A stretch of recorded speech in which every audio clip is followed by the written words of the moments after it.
9 races, 9 good races, and lots more action coming up next week. Newcomer Series and the second leg of this Labatt Series goes Thursday, and lots of great action at the track all week, and we'll look forward to seeing it, and I'll look forward to seeing you here again on Monday for your picks on the right track. We look forward to a great weekend too from Moncton. We look forward to the results, and maybe we'll report that on Monday for anybody who doesn't know it. Yes, sir.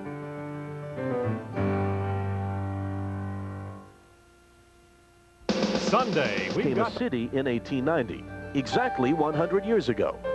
But while the city became official in 1890, horse racing has been a part of this community for over 100 years. It's a real story of hope, and you're to be congratulated on what you've done. Minor harness racing tradition in the Maritimes. Names like O'Brien and Gauguin and horses like Timetable were the base where Eastern traditions grew. Centennial, it is also a shrine to its past.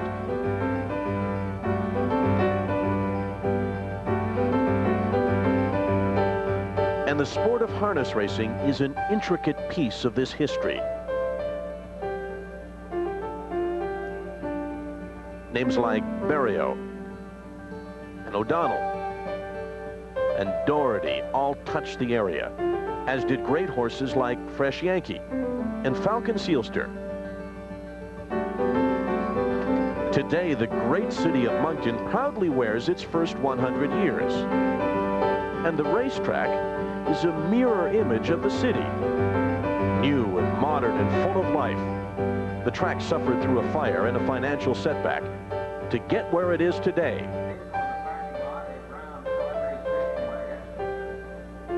Host of one of Eastern Canada's greatest races, the Monctonian, right here on TSN. The Monctonian is brought to you by Labatt's Blue. It's the way we play.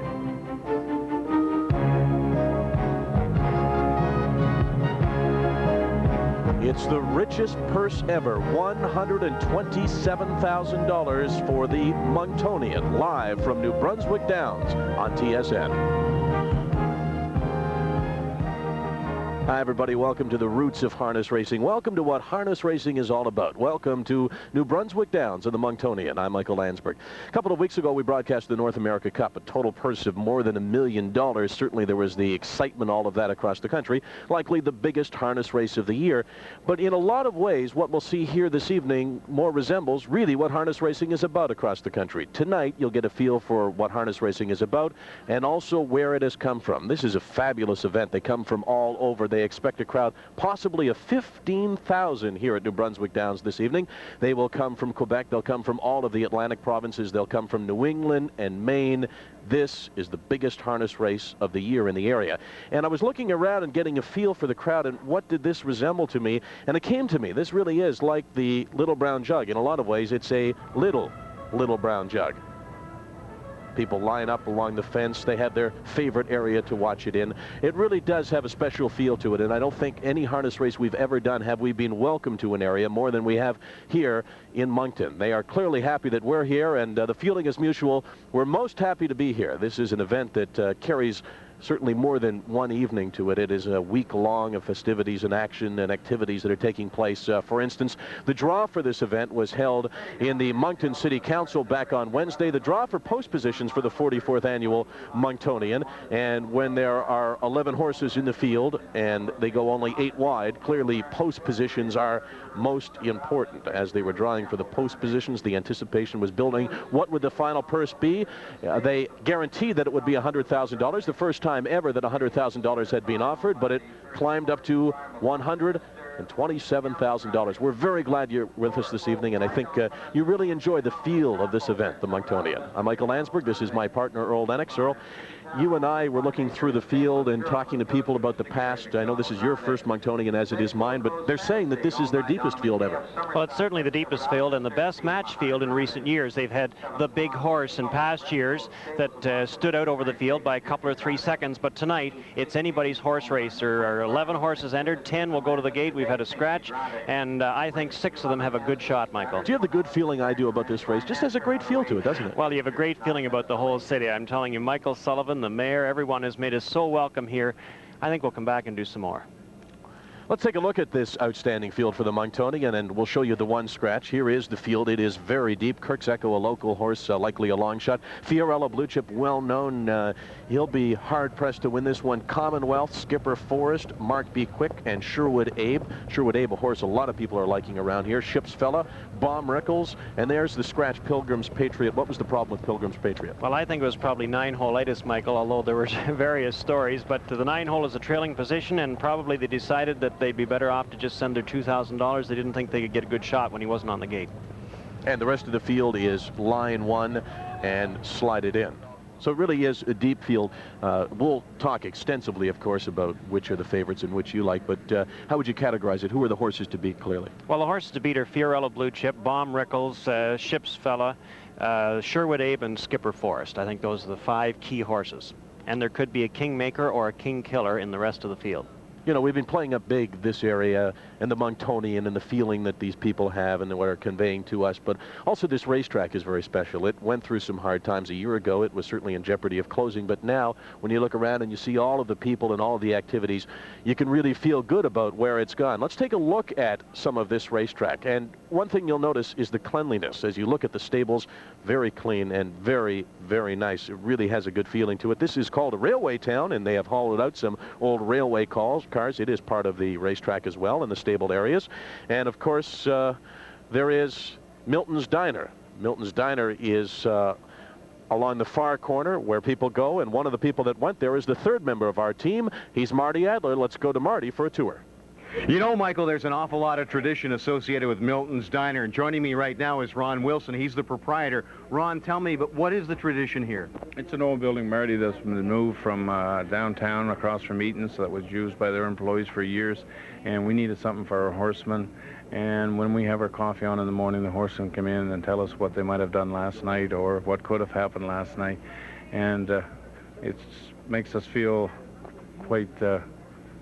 Well, you feel pretty good, right? Yeah, right. Well, you know, it is a name that is easily recognizable in the Moncton area, and the horsemen, usually you can't get 2 words out of a horseman, but they come here and have a little bit of coffee and they don't stop, I understand. Correct, yes. Okay, now, what are your specials here? Our specials are cheeseburgers, whether it be double or single cheeseburgers, our fries, which our oil is only a secret of my cook. She won't tell anybody. Right. But maritime potatoes, right? Maritime potatoes, that's correct, yes. Okay. Now, what kind of pie? I imagine your desserts are pretty good, too. Our desserts are good. We have homemade pies, and our special would be strawberry. Strawberry pie. Do you put the cream on and the whole Cream on and everything, the whole thing? Something else that is very special about Milton's. Now, usually you can go to a restaurant. Sure, you can get a hamburger, and sure, you can get a pie. But tell me, how many restaurants can you go into where they have a downstairs that doesn't necessarily feature a washroom, but it features betting windows? That's where they do the betting here. So you can come to the restaurant, and there's another...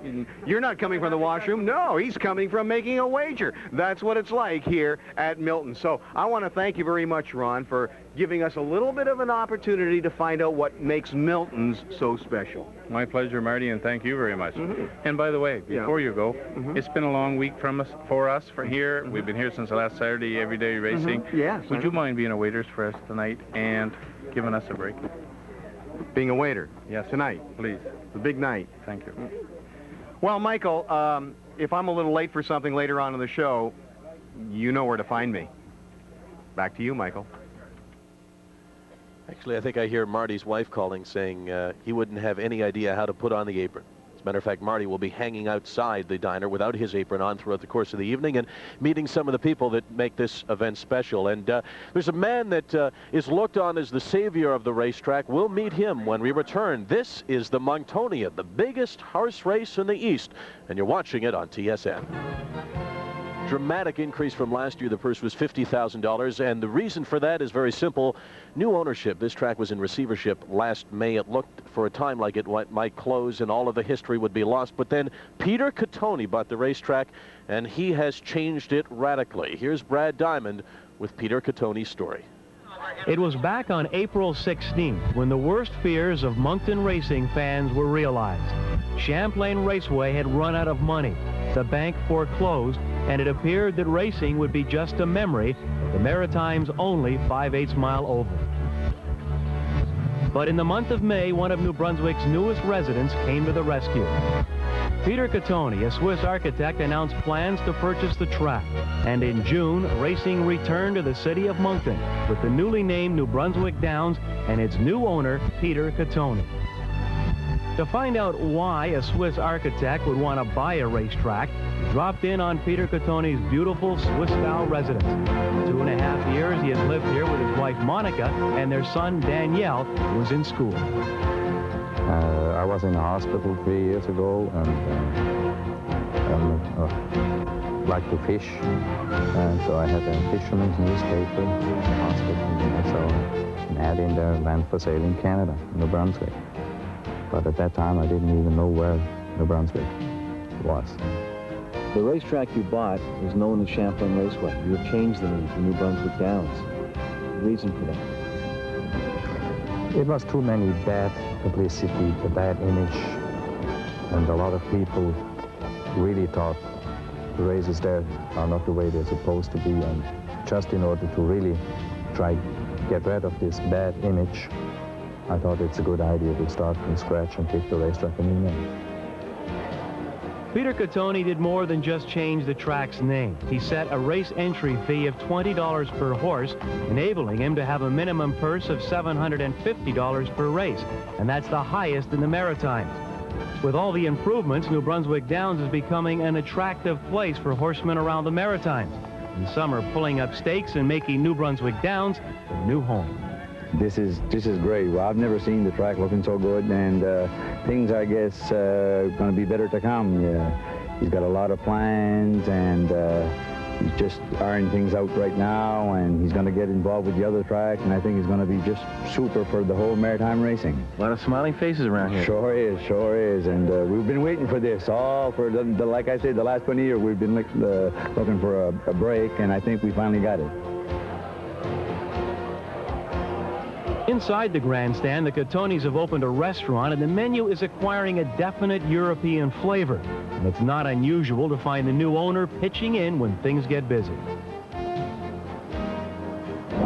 Every owner comes around and will help you in the kitchen and everything. I really appreciate that. It shows them how much he's a good boss, you know, and helps out. And I think I'm going to be reelected here. I just started here a few weeks, so I think it's a good guy to have around. Can he cook a good steak? Yes, he can. 1 more minute, they will be ready.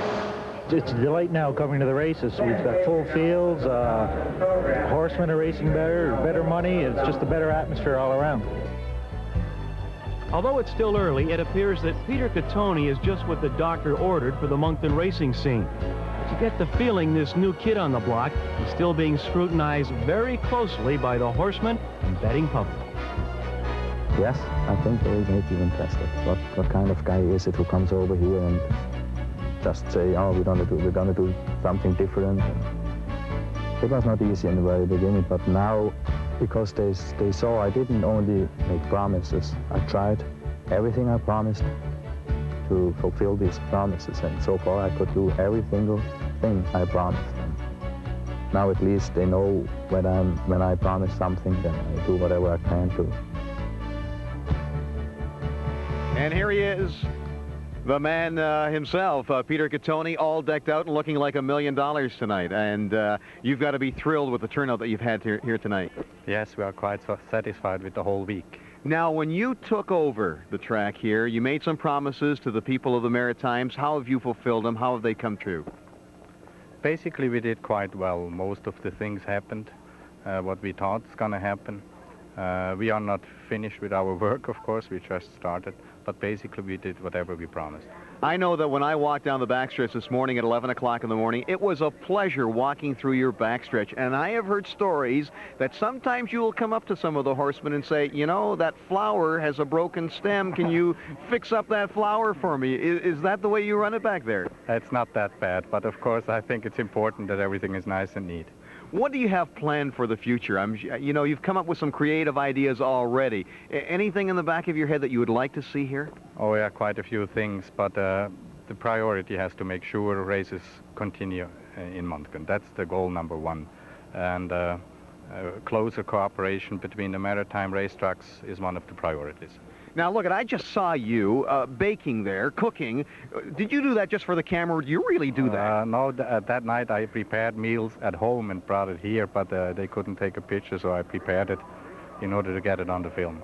Peter Catoni, as genuine as all get out, as all the Maritimes, okay? Nice to have you with us. Congratulations. He has got a lot of work to do tonight. It's a busy night for him. Michael? We were taking a look at the stables, Earl, and I said, notice the cleanliness. I know that it's really struck you, the feeling here, the cleanliness, and just really how he's changed it. Well, the track ranks right up there with the best in Ontario. In fact, the last couple of weeks I've been racing a horse at the Jockey Club, and believe me, the backstretch here is much cleaner and neater than it is at Greenwood, Doug Elliott. On the Win Play show, Marty Adler has his drive for glory. You might not know if you don't watch the show, but Marty Adler has been a driver and has gotten relicensed. He actually won 95 races at one time in his career. So the drive for glory is on, and his drive for glory today came here to wonderful New Brunswick Downs with all of its cleanliness. It was a sloppy track, wasn't it, Earl? It was very sloppy. The rain seems to have followed Marty around. His first 2 drives in Ontario, both over sloppy tracks, and down came the rain. Even the hail came this afternoon to greet Marty. Now, here he is out 4 wide on the last turn. With this little mare from Cape Breton, and she was behind a 3-horse wall of horses on the backstretch. She raced very game, come on the extreme outside in the stretch, but front runners always go further in the mud, Michael, and this particular front runner raced a mile in 2:4, but her first half was in 58:4, and she just kept on rolling. Marty came big right at the end, but just ran out of racetrack, finished 3rd. Very good performance. Would you call it a good drive? It was an excellent drive. And here's Marty what paid me to say he that. looked like afterwards. He certainly paid the price for it. Yes, he does look like a driver. And Marty Adler has taken off all of the attire that he had on there and all the protection because it is not raining anymore. It's a little bit on the cool side. And Marty Adler, somewhat of a driver, is standing by with a real driver from the East Coast. And let's go to Marty Adler and that real driver right now. Okay, so I finished 3rd in that race, but I want to tell you why I finished 3rd. Take a look at this man right here. This is the leading driver in the Maritimes. He is 60 wins shy of 2,500 wins. His name is Steve Mahar. You're going to hear a lot about him if he ever leaves the Maritimes, but I want to tell you, it's because of this guy here being parked on the outside that I decided not to go to the outside because I thought that his horse would get in the way. How do you feel being in my road? Well, I don't know. They sent me out there to look after you, and I tried to look after you. And you took care of me, all right. Okay. See, this guy knows exactly where to be out there. Yeah. All right, Steve, the topic at hand right now is this big Monctonian 100. Now, tell me, Kirk Zecco, tell me about the horse and how do you think you're going to do? I drove him once last year. He raced real good for me. He win 59, I guess, with him here, and he's a handy horse. These kind of horses are kind of world-class horses. I don't know how he's going to fit in here, but we're going to give it our best shot. Okay, that's Steve Mahar joining us. Now, let me tell you, if you ever get a chance to see Steve Mahar in a race, you put your $2 on him, and he isn't going to let you down. Back to you, Michael. Of course, if Marty Adler can drive, why can't Steve Mahar announce? Maybe we'll see that in future weeks. Stay with us. Lots to come, of course. This is the Monctonian. We'll have 10 horses going postward. Total purse of $127,000. That's the most ever offered on the East Coast. We'll return to New Brunswick Downs right after Monctonian. This is the 44th annual, and the people around here, many of those in the crowd that we've talked to, say this is certainly the biggest, and it might very well be the best. As you saw in our opening, this is the 100th anniversary of the city of Moncton, and there have been festivities taking place all throughout the year. We caught on tape some of the recent festivities, and one of them was a reenactment of the city council meeting when the city was incorporated, when they passed the resolution incorporating Moncton as they needed the approval of the province. Suggested revisions and consolidations for a remodel act of incorporation were prepared in closed committee by the members of council. It has been printed and is ready for delivery to the Legislative Assembly in Fredericton. I do not intend to read the proposed act merely to remind you of the 157 clauses we approved, including the remodeling of our community as the city of Moncton. And yes, they did get approval, and yes, the city's been around for 100 years. They call this 100 Footsteps. It was a laser light show at the Moncton Coliseum, apparently a spectacular show, all of it celebrating the 100th anniversary of what you just saw there reenacted. Now, that was the 100 footsteps. Then on April the 23rd, they called this Encore Moncton, and it was a mosaic of all of the cultural and spiritual happenings. All of the ages were there. They had fiddlers playing. They had rock concerts. It was for 4 nights. They called it the biggest show ever, just as they're calling this the biggest Monctonian ever. And 2 of the people that we're certainly celebrating are with our Marty Adler right now. Marty? And joining me right now, right beside me, is the mayor of Moncton, His Worship Leopold Beliveau. Nice having you with us. Pleased to join you. And the chairman of the Centennial Committee, Owen Lockyer. Now, Owen has done an awful lot of work, hasn't he, Your Worship? Yes, it took at least 2 years to prepare our centennial celebration, so the committee has done a good work. Has it been a hectic week for you, Owen? It's been a busy week, but we enjoyed every minute of it. It's action-packed. This is a jewel in the crown of maritime horse racing, and it's a diamond in the career of Moncton 100. What kind of response have you had so far from the public that have been participating in the activities? Well, it's been just exciting with the input from and what people do as hobbies, as in their spare time, and the volunteers. It's just been tremendous. Well, Your Worship, we are showing everybody Moncton, New Brunswick, right across Canada.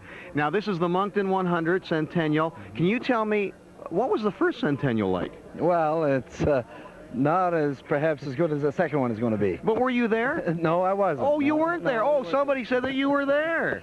Well, we are just delighted, of course, that the TSN has been involved in our Monctonian on this, our 100th anniversary, and I'd like to take this opportunity to present to you this plaque, which is presented to the Sports Network from the people of the city of Moncton for the telecast of the 1990 Centennial Monctonian New Brunswick Downs on this particular day. So we want to congratulate you. Thank you very much. This is just great. Isn't that terrific? Look at that. That is a plaque to TSN. I'll tell you, we will cherish it. We'll put it right up in the front lobby at TSN so our boss can see it. How about that? We thank you, and we hope you come again. Well, one last pitch. You want to invite anybody to come to Moncton across Canada? I think it's a great place to enjoy your vacation and come and enjoy also your business. And where else can you share some lobster with a real mayor? How about that? Thank you very much. All right, thanks for having you both with us. Back to you, Michael. Clearly, the turning point for Moncton was 1890 when the province allowed them to be incorporated. And a reminder to stay tuned immediately following the race for our turning point, brought to you tonight by Firestone. 34th annual, the first way back in 1947. The Monctonian debuted back in 1947, the product of an idea by George Gay, the owner of Moncton Raceway. The purse was an unthinkable $5,000 and drew all of the best horses in the East. I remember there was a large crowd, and it was, you know, there wasn't much going on them days, you see, and a big race like that, well, everybody came from everywhere and enjoy every bit of it. And we wasn't used to see those fast horses. And it was a great trail that day. The timetable was the winner, driven by Georges Giguère from Quebec. And I forgot who was, I think Joe O'Brien was in there with Tipap too. And they had a full feed of horses. It was a nice race. The original winner was indeed Timetable, and he would win again in 1951. Over the years, the legend and the prestige of the Monctonian has grown, and as the city celebrates its centennial, the race and the track stand as a cornerstone of the community. It's a mirror image of the changes in the sport itself across North America. In '47, it was a 3-heat format. As a teenager, when I first started following the sport, it was the double dash. And then I saw it go to the single dash. Then we were interrupted here by fire through a fire at the old racetrack, and the city of St. John graciously kept the longevity going by taking it for 2 years. And then the purse money has taken dramatic swings in the last 5 years to now we're at a 6-figure event getting national attention. Just as the city has persevered and moved forward in its first 100 years, so has the track. A fire leveled the old track in 1981, but the Monctonian lived on, even if it was down the road in St. John. Now, with new ownership and a new grandstand, the history of this race just continues to grow. I think the race is gradually becoming a part of the social entertainment fabric of Moncton. Certainly national exposure does a lot to enhance that, but we notice that the race is drawing more and more attention from the non-harness racing fan. It's a night in the social calendar, if you will, and that'll be evidenced by the 10,000 plus people that are on site at New Brunswick Downs next Saturday.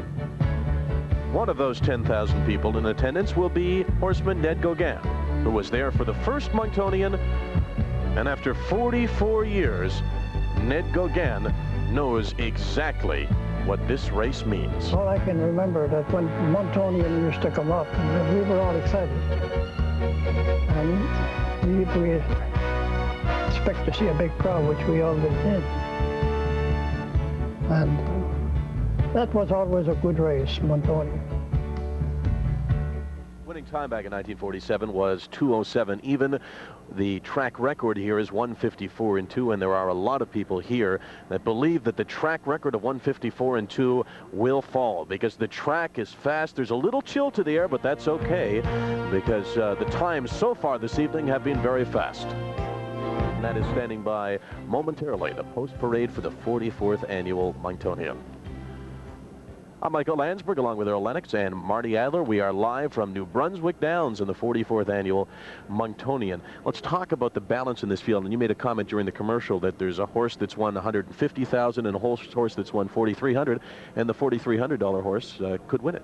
Fiorella Blue Chips won $174,000 this year, leads from post 2 and is currently one of the betting favorites. But a horse coming out of the 8-hole, Bomb Rickles, also from Montreal, owned by George Henderson, has won only $4,300. Why? Because he spent the winter breeding. He's only had 3 starts back, but he's razor sharp and could win it despite the fact that he's currently about 15 to 1 and coming out of the 8-hole. But there are 3 horses in the field, Michael, who have won over $500,000 lifetime. The 2 we just mentioned, and Ship's Fella with $500,000 also in the bank. Okay, 5/8 of a mile track.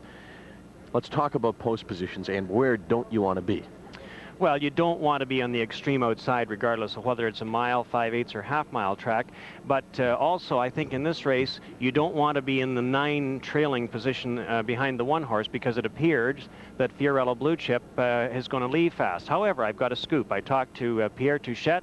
He says that if the race had gone in eliminations and a final, he wouldn't have raced Fiorella Blue Chip. Why? Because he's not just perfect. He's not at his very best. So he doesn't intend to leave with the horse tonight. Of course, he hasn't told the driver what to do, but he doesn't think they'll leave with him because he doesn't think he'll go far enough if they set early fractions with Fiorella Blue Chip. So if he doesn't leave and Commonwealth leaves, then anybody from the outside's got a crack in the early going to make a first over move at Commonwealth. Even though Commonwealth has extreme early speed, it's doubtful he can carry his ability the whole mile. He's not that kind of horse. We'll find out what happens when race comes up in about 9 minutes time. Right now, it's the post parade for the 44th annual Monctonian. Let's take a look at these outstanding horses.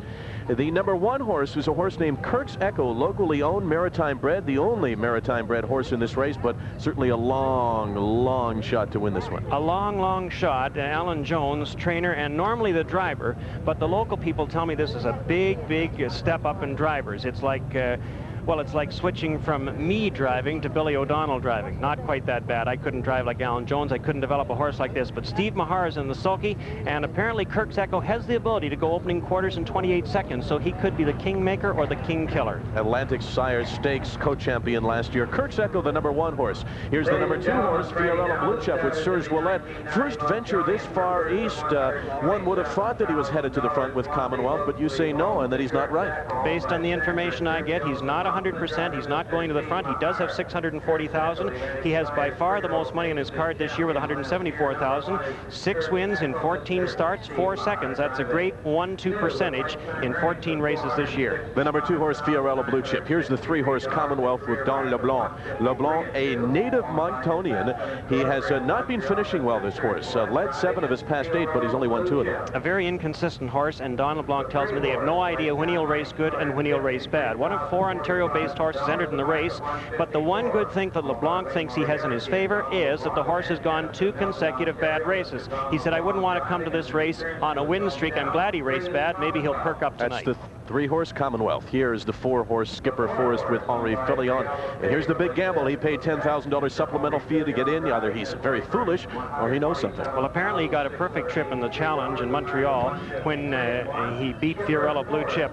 But last week, a couple horses, including Mustang Lobel, who was second in the race, defeated him easily, and that horse didn't even bother to come tonight. So apparently Skipper Forest, in the opinion of the crowd, doesn't warrant the $10,000 supplement. We'll see. That's a 4-horse Skipper Forest. This is the 5-horse Mark Be Quick for Marcel Barrio. Locally owned, has been racing at Bluebonnet. It's pretty big in 1989. A little bit slow to get on track this year. This track is at least as fast, if not faster, than Bluebonnets, and this horse shows a couple miles in 55 and a fraction over Bluebonnets in recent weeks. So he could have the ability on this track to go that extra second, which we believe the race might do if they get down to the half. He might go on 154, and he's got a lot of local support, owned by John McLean right here in Moncton, New Brunswick.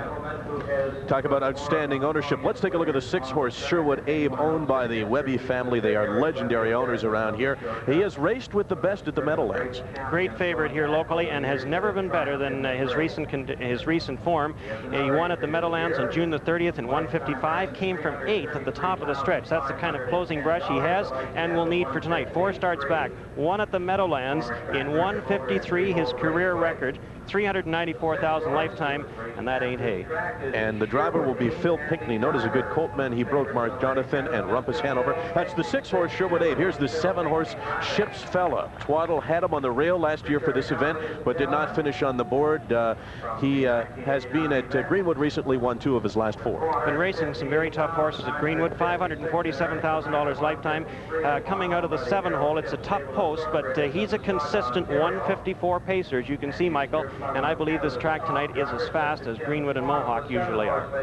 You talked about the horse that had only won just over $3,000 as you say goodbye to Ship's Fella, the 7-horse. Let's take a look at the 8-horse Bob Rickles. No victories this year, but $698,000 lifetime. $702,000 in the bank.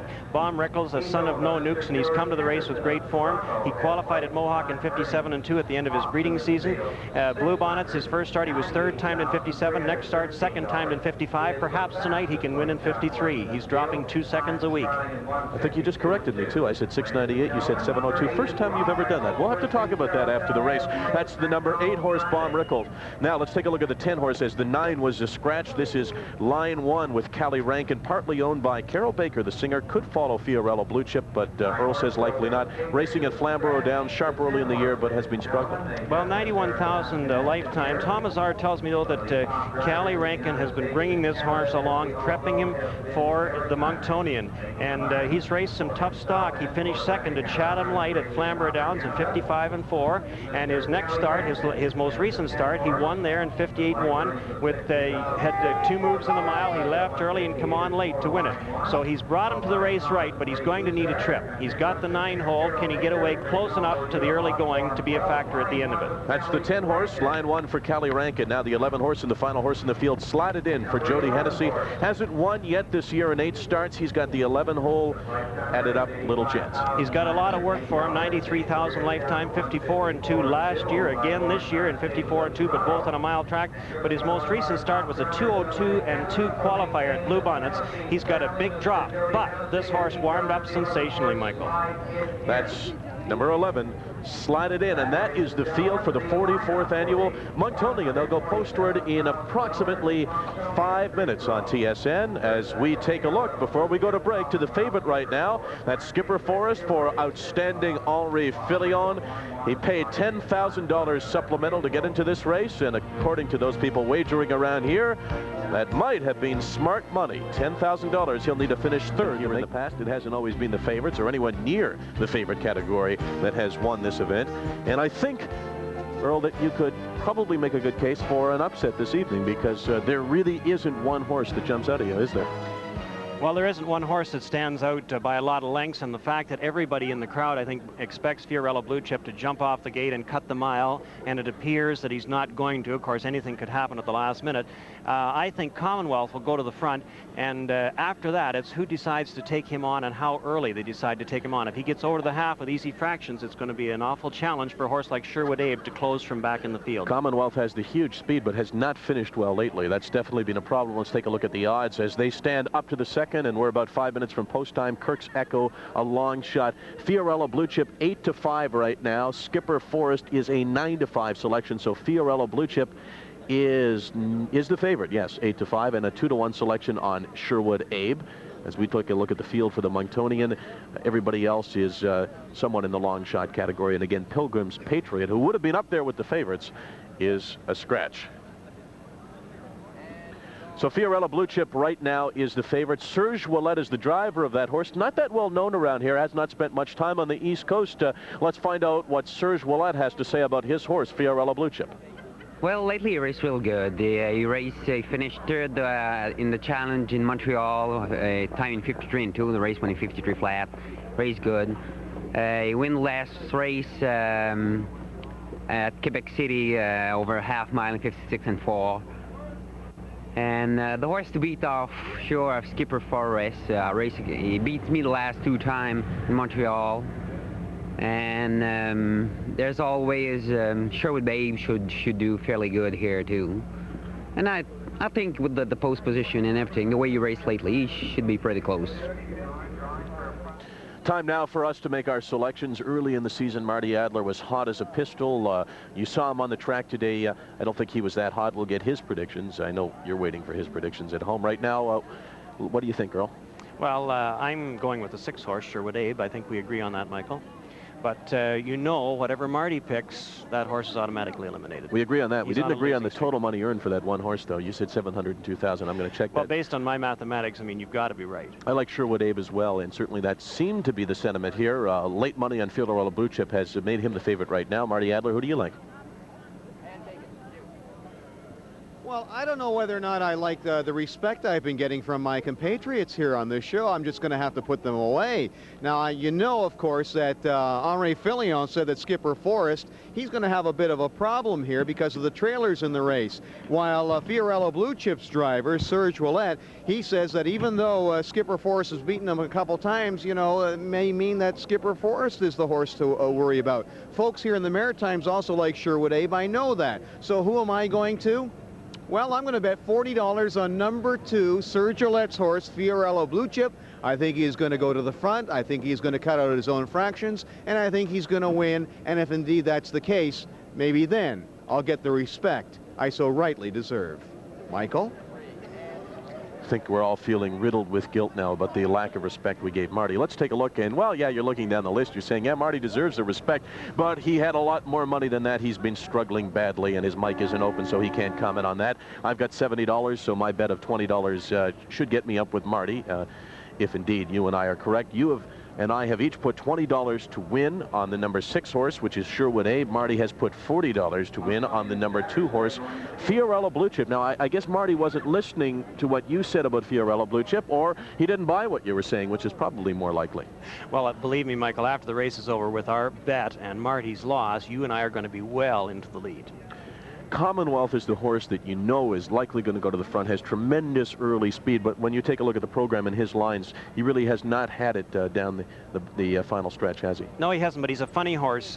Apparently this horse, when he is ready and wants to be good, nobody could hold him, and Don LeBlanc knows that. But on many occasions, he'll leave right out of there, get the lead, and then let's go of the bit. He couldn't care less. How he's going to race tonight, LeBlanc will only know when he goes to the gate. But believe me, Don LeBlanc is not foolish enough to park his grandmother. He's not that kind of driver. He wants to get money. He wants to get his entry money back. He wants to get his holiday week paid for. He's been down here for several days, as is his wife and parents. And so if he does get the early lead, I think you could look for him to let somebody go early if Commonwealth will cooperate. And I guess that's what it all comes down to. If Commonwealth will cooperate with his game plan, here are the odds as we are moments away from post-time. Fiorella Blue Chip now not the #1 selection. Skipper Forrest is the favorite at 9-5, then closely behind Fiorella Blue Chip, followed by Sherwood Abe at 5-2, and the rest of the field, Chipsfella and Baum Rickles 13-1. I thought Baum Rickles might have a shot. That might be interesting. You could make some big money on Baum Rickles if he comes in. Line 1 and slide it in. So we are moments away from the Monctonian. This is the 44th annual, far and away the largest purse ever offered, $127,000. They guaranteed for the last few months that it would be at least $100,000, and because of all the entries and because of the supplemental, it has turned out to be $127,000. This is an event with history. The first was run, as you saw, back in 1947. The winning time was 2:07. The track record here is 1:54-2, and there are a lot of people who think that the track record tonight will be broken. Let's find out. This is the Monctonian on TSN. Let's go upstairs for the call, and here's Howie Trainer.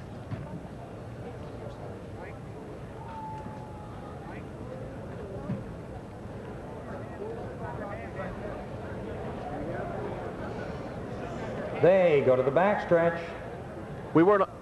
Oh, they're off quickly now. Fiorella Blue Chip on the rail. Commonwealth driving second up on the outside. As they go to the turn, that's Baum Rickles. They charge into the turn. Fiorella Blue Chip, Commonwealth on the outside. Baum Rickles now in along the rail is racing third as they swing round the turn. Chipsfella is moving forward. They go on to the opening quarter. Up on the outside now, Commonwealth takes that lead away, 27 seconds flat. They're on by the quarter. Down the stretch now in front of the stand for the first time. Commonwealth, Fiorella Blue Chip goes to the outside and along the rail. Baum Rickles driving third to the outside. Chipsfella moving forward. On the outside, Skipper Forrest is a racing 5. They go to the turn now. Mark B. Quick moves 6 on the outside as they charge into the turn. Sherwood Abe is on the move, driving 7, then it's line 1 and slide it in, and the treader after half, 57 1/5 seconds is Kirk's Echo. Down the backstretch they go. They're racing on the 4, the 5/8 marker up on the outside. Chipsfella has command on the inside. Fiorella Blue Chip is the leader once again. Chipsfella drives second on the outside. Skipper Forrest is now racing third as they go to the turn. Fiorella Blue Chip and on the outside. Chipsfella 125-1. Fiorella Blue Chip and Chipsfella now charging up to the outside as they swing round the turn now. Drive on down the lane for home. Chipsfella, Fiorella Blue Chip, they're charging for the wire. Chipsfella on the outside. Fiorella Blue Chip racing on home, opening up daylight truly. Skipper Forrest down the wire. Going to be Skipper Forrest in 1:53-2. An unbelievable performance, Michael, an unbelievable last half. The half in 57-1. I cannot believe that this horse could close so big and go such an unbelievable trip. 1 full second off the track record, 1:53-2, and it looked to me as if he had got out earlier. He might have gone closer to 1:52. He was much the best at the end of it, drawing away from the field. Super performance by Skipper Forrest. Badly underrated by all of us. Who paid $10,000 to get in, and it certainly looks like a good investment right now.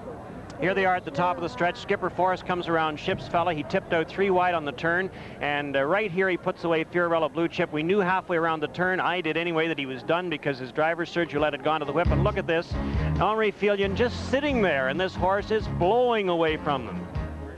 Much, much the best in the Monctonian. Skipper Forrest 1:53-2, as Earl mentioned, 1 full second off the track record, so the mark to beat now is 1:53-2 by Skipper Forrest, and they will remember the Monctonian 1990, the 44th annual, as the best performance that they have seen. As you look at Skipper Forrest, paid $10,000 to get in, we said either he was foolish or he knew something we didn't know, and it was the latter. He knew a lot we didn't know. None of us took him, and a lot of people around here underrated Skipper Forrest, the champion of the Monctonian 1990. And you can see Skipper Forrest follows him with that move and gets a perfect second over trip as Tim Twaddle and Chipsfella do all the work and wear Fiorella Blue Chip down from the half on. A cash donation will be made to amateur sport on behalf of TSN and Firestone. Firestone, performance you can trust. None of us trusted Skipper Forrest. All of us underrated him, but boy, he was much the best, as Earl puts it. We'll meet Henri Filion, winning driver, when we return. Many of us knew he could be as good as he was. Marty Adler is down in the winner's circle. Marty? Marty Adler is, in fact, down in the winner's circle, and we'll go to him in a moment with Henri Filion, who spoke glowingly of his horse. He had a good feeling for his horse, and clearly the owners of that horse had a good feeling as well. Earl, you made a point that 43 years ago, the first ever Monctonian was won by a Quebec horse, and this one was as well. Again tonight, a Quebec horse, and the favorite at post time for Skipper. It's interesting to note that his sire, Scarlet Skipper, also sired another great horse called Forest Skipper. Interesting little play on words and names in this combination. I teased you before saying Marty was down there. You're eagerly awaiting him. Let's go to him right now. Well, Henri Filion said to me earlier tonight, you know, I forgot to say hello to my little boy back in Montreal. Do you think you could put me back in it and we could do it again? Well, here's your chance, Henri. Okay, Henri Jr., how do you like the drive? How'd you like the drive? Okay, let's tell him about the drive. We're going to pick it up right here as the horses pass in front of the grandstand. Maybe you can tell me where you were and what was going on. Okay, I'm right behind the ship fella. Is it ship fella? And I had a perfect trip, and I always said it. I'd rather be lucky than smart, and I was lucky tonight. So you see that Fiorello Blue Chip is on the rail. He was cutting out the mile, and Ship's fella goes head-to-head with him. And there's pressure on the front end on the two horses. But what about your horse? How much were you using him here? Was there any struggle to keep up?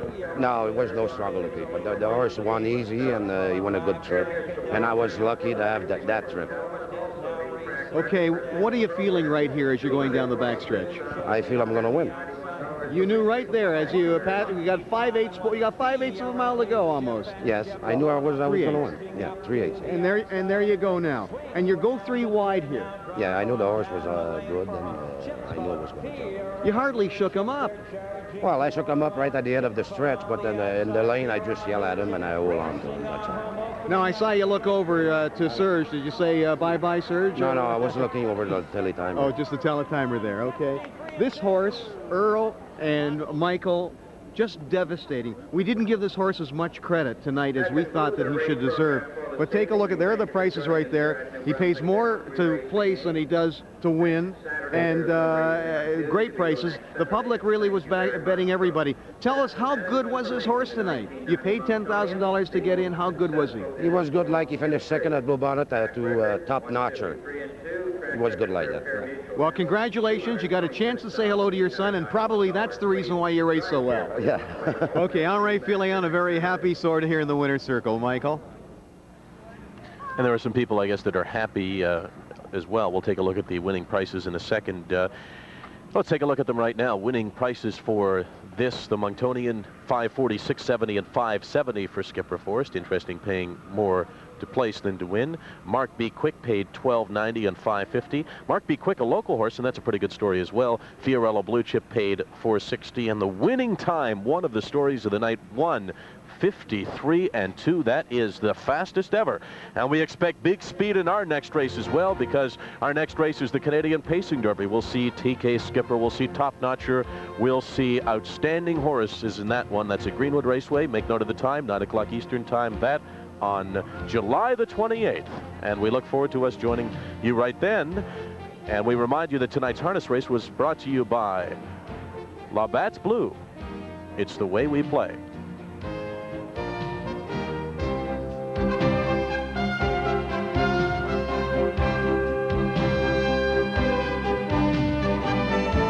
That for Earl Lennox and Marty Adler, I'm Michael Landsberg. We hope you've enjoyed it as much as we have. So long from Moncton to Brunswick Downs in the Monctonian. Of course, purse of $127,000, and it was good to see some Maritime-owned horses get a piece of that. Mark B. Quick, of course, getting 25% of the total purse.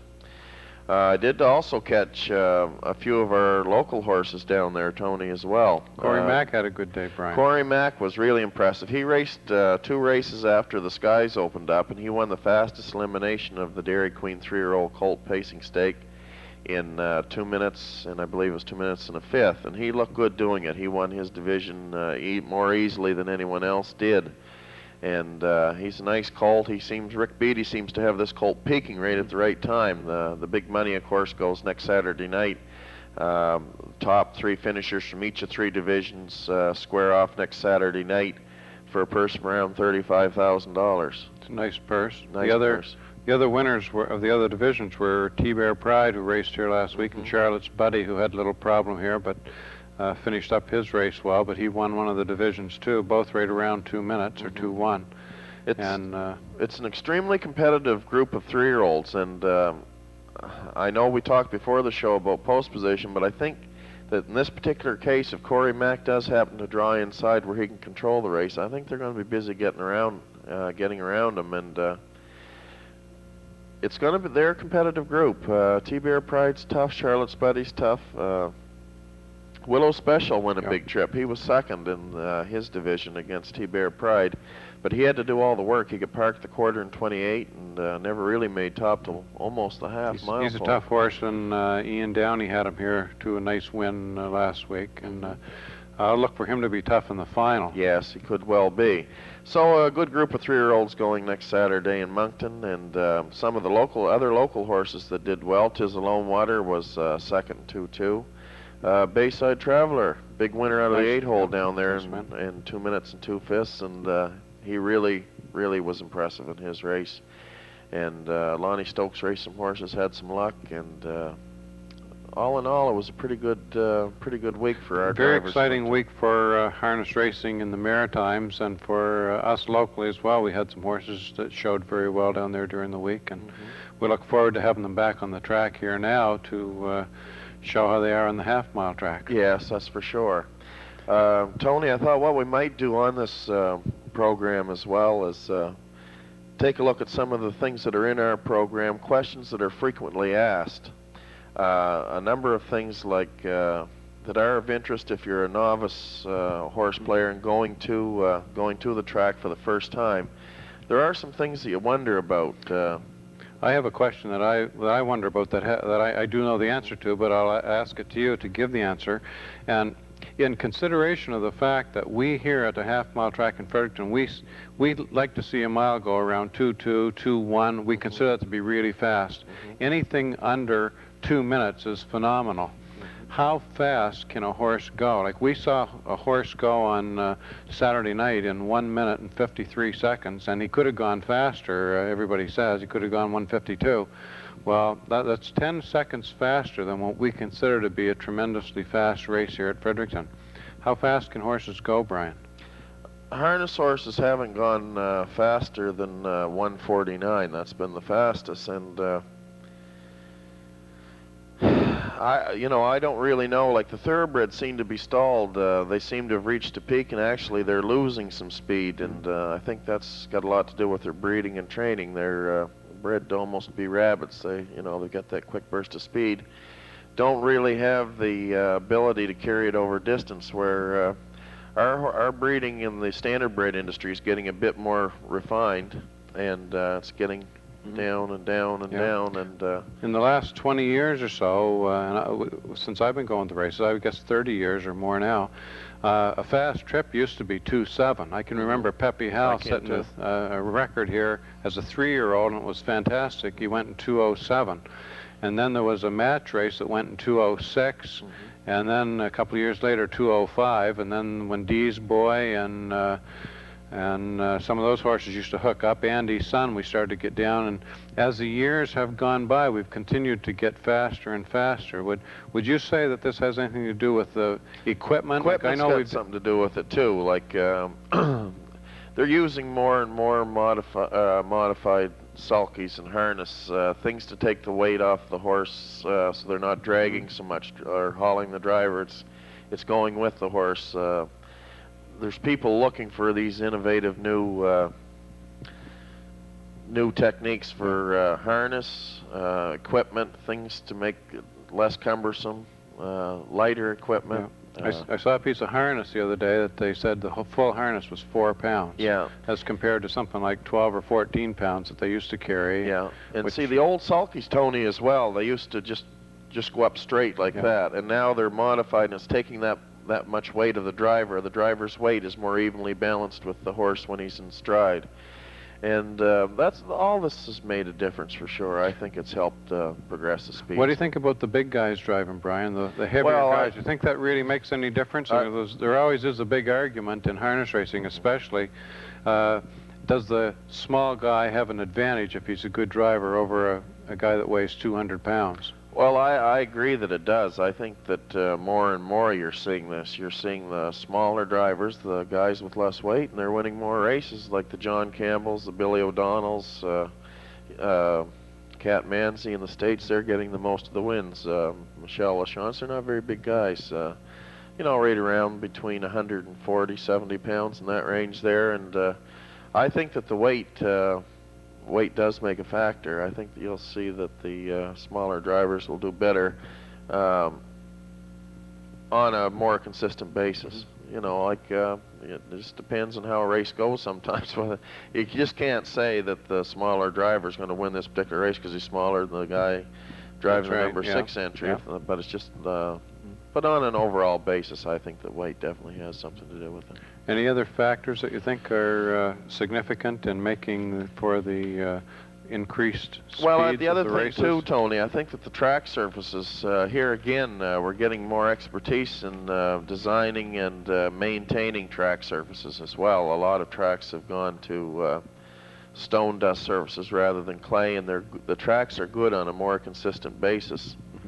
And really the big thing, though, is the breeding. I think that you know, there's been an awful lot of horses that have had a tremendous impact on the sport. Horses like Adios, Tar Heel, and now Meadow Skipper's really making his mark on racing. And really, if you don't have some Meadow Skipper blood in you, it's quite surprising that you can go very fast at all. There are the odd ones that don't have any Meadow Skipper blood that do race well, but that's the predominant family right now, and it looks like it's going to be that way for some time. But of course, then there'll be another cross that'll come up and throw some speed. But we're really improving. Like, we can remember back when we set the first sub 2-minute mile in the Maritimes, which is less than 10 years ago. That was a big thing, you know. Yes, it but was. now it's almost an everyday occurrence. 2-minute miles, even here in the Maritimes, are. Yeah, I think they're around 30, 35 or so in Moncton. In Moncton, I believe they've had 35 already. So, you know, it's something that's happening on a more frequent basis, that's for sure. Well, let's go on to our, let's take a break and then go back to our picks. All right. And I look forward to seeing what you've come up with today. Okay, we'll be right back with You're on the Right Track and our picks.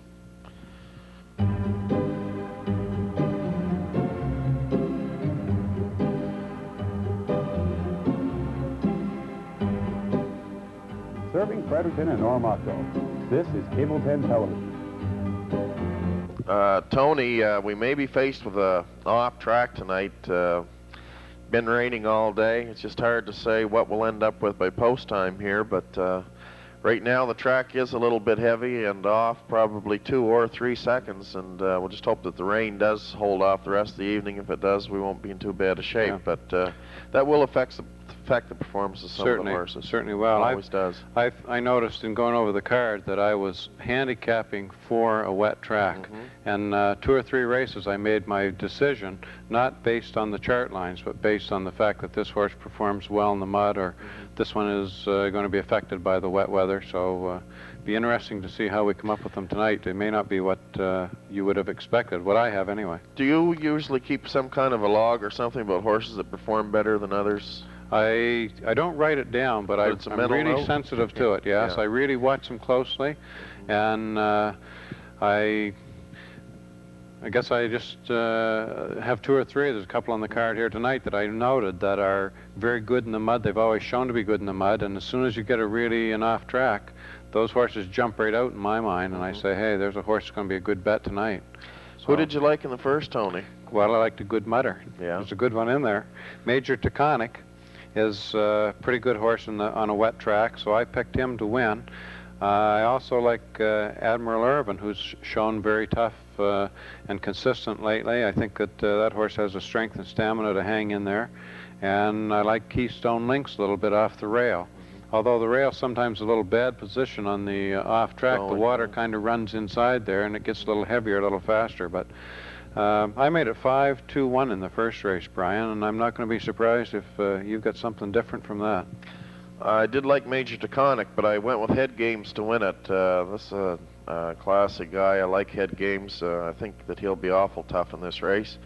Major Taconic has to be considered. He's a renowned mutter, a good racehorse, short field, and he should be tough in here. And I went with Space Champ for third in here. This is a horse that doesn't seem to like to win. He always seems to be in the top three, but it's a hard job getting to the wire first, and I put him in there as well. I don't particularly like Keystone Links. She has her highs and lows, and I think she's in a low right now, and I don't think she's going to make much of a difference in here. Admiral Irvin, I look for him to be tough here as well, but I'll stick with my 3-5-4. Okay, I could argue with you on this because I threw Head Games and Space Champ out thinking that both of them are not too good in the mud. So let's have a look at it and see which one of us was right about the mud tonight. Okay, we'll go to race number 1. Here they come. Here off, and as they leave the wire, it's Keystone Links taking them out of there into that first turn. Admiral Irvin is in 2, Space Champ 3, and Major Taconic is 4. They straighten into the backstretch, heading for that first quarter with Keystone Links. Admiral Irvin is in 2, Space Champ 3, and Major Taconic is 4.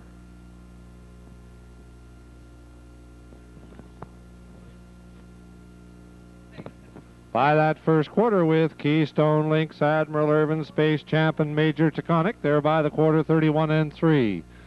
They race into the barn turn first time round with Keystone Links. Admiral Irvin in 2, Space Champ now moves out from 3, Major Taconic is 4. They swing off the 3/8 heading for the half. Racing down the stretch for the half with Keystone Links showing the way. Space Champ now up 2 on the outside. Admiral Irvin in 3. Major Taconic now moves from 4. They're by the half, 103 2. Racing on for the 5/8 with Keystone Links. Space Champ up 2 on the outside. Admiral Irvin in 3 along the rail. Major Taconic is 4 on the outside. They head for that 3/4. It's Keystone Links. Space Champ up 2 on the outside. Admiral Irvin in 3. Major Taconic is 4. They race by that 3/4 in a 134 1. Keystone Links along the rail. Space Champ 2 on the outside. Admiral Irvin is 3. Major Taconic up 4 on the outside. They're still 4 in a bunch as they swing off the 7/8. Major Taconic swings 3 wide. Space Champ moves on to the top. Major Taconic up 2 on the outside. Admiral Irvin and Keystone Links as they come for the wire. Space Champ and Major Taconic. At the wire, it's going to be Major Taconic, Space Champ. Admiral Irvin, Keystone Links, time for the mile, 2:05 1. Results of race number 1 now official. Number 1, Keystone Links, was 4. Number 2, Admiral Irvin, was 3. Number 3 had been drawn. Number 4, Space Champ, was 2. Number 5, Major Taconic, your race winner. From the top down, 4-3, drawn 2-1. There's quarter 31 3, the half 103 2, 3/4 134 1, with a mile in 2:05 1. Tony, race number 2.